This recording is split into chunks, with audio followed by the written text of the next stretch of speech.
क्या आप जानते हो कि हमारे ब्रेन का एक ऐसा स्टेट जहाँ पर एक इंसान का फोकस एंड कंसंट्रेशन इतना हाई होता है कि उसे खुद की एग्जिस्टेंस का भी पता नहीं होता। यानी वो अपने काम में पूरी तरीके से इन्वॉल्व हो जाता है, यहाँ तक कि ना उसे टाइम का पता होता है, ना खाने का, ना पीने का। और उस स्टेट में उसके माइंड में कोई एक्सटर्नल थॉट भी नहीं आता है सिवाय उस एक काम के जो वो प्रेजेंट मोमेंट में कर रहा होता है। And that is called flow state. और फ्लो स्टेट को 1970s में एक रिसर्च के द्वारा साइकोलॉजिस्ट मिहाई जिक्सन-मिहाई ने इंट्रोड्यूस किया था। और क्या आपने कभी सोचा है कि पूरे हिस्ट्री में जितने भी महान लोग गुजरे हैं, जिन्होंने कई इन्वेंशन किए, अलग अलग चीजें डिस्कवर की, दुनिया के सामने ऐसे ऐसे थ्योरीज रखी, ये सब कैसे पॉसिबल हुआ? अगर एक स्टेटमेंट में कहा जाए तो that is the power of their concentration. यानी वो अपना काम एकदम हाई कंसंट्रेशन पे फ्लो स्टेट में करते थे। निकोला टेस्ला, जिन्होंने अल्टरनेटिंग करंट यानी एसी इलेक्ट्रिसिटी को डिस्कवर किया था, उनके बारे में कहा जाता है कि वो 20 आवर्स पर डे काम करते थे। और ये बात शायद आपको शॉकिंग लग सकती है कि एक बार निकोला टेस्ला ने 84 आवर्स लगातार बिना स्लीप और रेस्ट के काम किया था। जब आप फ्लो स्टेट में एंटर कर जाते हो तो आपका काम एफर्टलेसली एक फ्लो में हो रहा होता है। जब आप कंप्लीटली किसी भी पार्टिकुलर वर्क में इन्वॉल्व हो जाते हो, यानी आप फ्लो स्टेट में चले जाते हो, तो आपको कई बेनिफिट्स होते हैं। पहला बेनिफिट, आपका प्रोडक्टिविटी 500% तक बूस्ट हो जाता है। इट मींस कि नॉर्मल कंडीशन के कंपैरिजन में फ्लो स्टेट में आपकी प्रोडक्टिविटी मैक्सिमम लेवल पर होती है। दूसरा बेनिफिट, आपकी क्रिएटिविटी 7 टाइम यानी 7 गुना इंक्रीज हो जाती है।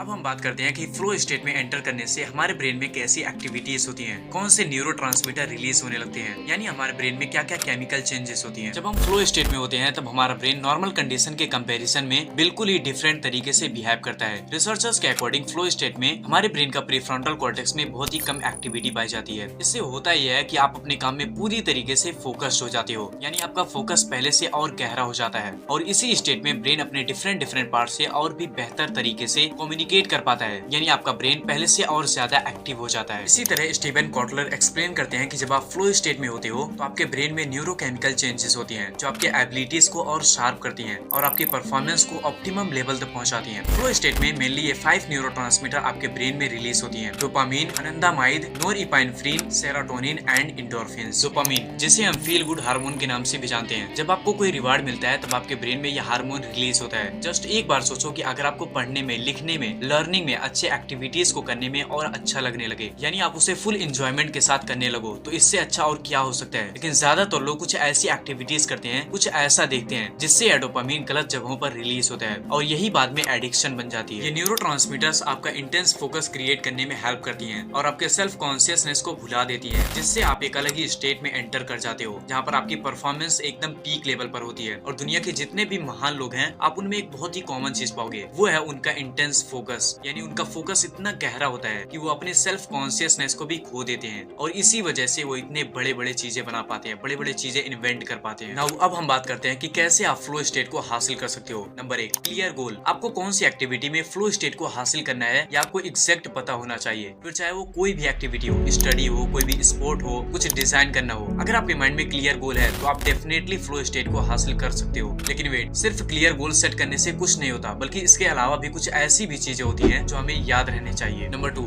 Remove all the distractions. ये बात तो आपको पता ही है कि पढ़ते टाइम हमारे मोबाइल में अगर कोई एक भी नोटिफिकेशन आ जाए तो हम सिर्फ उसी एक नोटिफिकेशन को चेक करने के लिए जाते हैं। लेकिन कब हम इन सोशल मीडिया एप्स की दुनिया में अपना घंटों टाइम बर्बाद कर देते हैं और हमें पता ही नहीं चलता। फिर लास्ट में हर बार की तरह फिर से आप रिग्रेट करते हो, यार इस बार भी मैं फोकस करने में फेल हो गया। यानी आप फोकस तो करना चाहते हो, फ्लो स्टेट में जाके आप उस काम को और productive, efficient and less time में करना चाहते हो, लेकिन डिस्ट्रैक्शन आपको वापस लाकर उसी जगह पर पहुंचा देती हैं जहां पर आप पहले थे। इसीलिए साइकोलॉजिस्ट मिहाई जिक्सन-मिहाई कहते हैं कि अगर आप फ्लो स्टेट को हासिल करना चाहते हो और उसमें कंसिस्टेंट रहना चाहते हो तो आपको सभी टाइप के डिस्ट्रैक्शन को रिमूव करना पड़ेगा, तब जाके आप एक इंटेंस फोकस करने वाला एनवायरनमेंट क्रिएट कर पाओगे। Number 3, balance between challenge and skill. किसी भी वक्त में अगर आप फ्लो स्टेट हासिल करना चाहते हो तो पहले आपको इन दो चीजों पे ध्यान देना चाहिए, आपका skill and challenges. For example, अगर किसी भी काम में आपका स्किल ज्यादा बेहतर है और उसमें चैलेंजेस बहुत कम है तो कुछ ही देर बाद आप उसमें बोर हो जाओगे। लेकिन वहीं अगर ये चीज ऑपोजिट हो, यानी उस काम में आपके स्किल बेहतर ना हो और चैलेंजेस बहुत ज्यादा हो, तो भी आप फ्रस्ट्रेटेड फील करोगे, आपको स्ट्रेस होगा। इसीलिए अकॉर्डिंग टू एक्सपर्ट, किसी भी काम में फ्लो स्टेट हासिल करने के लिए उस काम में जो चैलेंजेस है वो हमेशा आपके स्किल से 4% बड़े होने चाहिए। लेकिन किसी के लिए ये ज्यादा भी हो सकता है और किसी के लिए कम। इसको एक एग्जांपल से समझते समझते हैं। सपोज दैट कि आप एक 10th स्टैंडर्ड के स्टूडेंट हो और आपने पूरा सिलेबस कंप्लीट कर लिया है और उसे रिवाइज भी कर लिया है। अब इसमें आपकी स्किल तो बेहतर हो गई है, लेकिन चैलेंजेस कम है। इसीलिए आप आर्टिफिशियल तरीके से चैलेंजेस क्रिएट करो, यानी आप प्रीवियस 2 ईयर, 4 ईयर, 5 ईयर जितने भी क्वेश्चन पेपर हैं उनको सॉल्व करो। अब इसमें आपके स्किल बेहतर हैं और चैलेंजेस आपके स्किल से बड़े हैं, तो आपका फ्लो स्टेट में जाने की पॉसिबिलिटी बढ़ जाती है। Number 4, practice zero thought state. हमारे ब्रेन का एक ऐसा स्टेट जहाँ पर आपका ब्रेन थॉटलेस स्टेट में चला जाता है, यानी आपके ब्रेन में कोई भी थॉट नहीं चल रहा होता है। सिंपली इस स्टेट में आपको अपने थॉट को कंट्रोल करना होता है, और जब हम अपने थॉट पर काबू पा लेते हैं यानी थॉटलेस स्टेट में चले जाते हैं, तो उस टाइम हमारे ब्रेन की पोटेंशियल सबसे हाईएस्ट पॉइंट पर होती है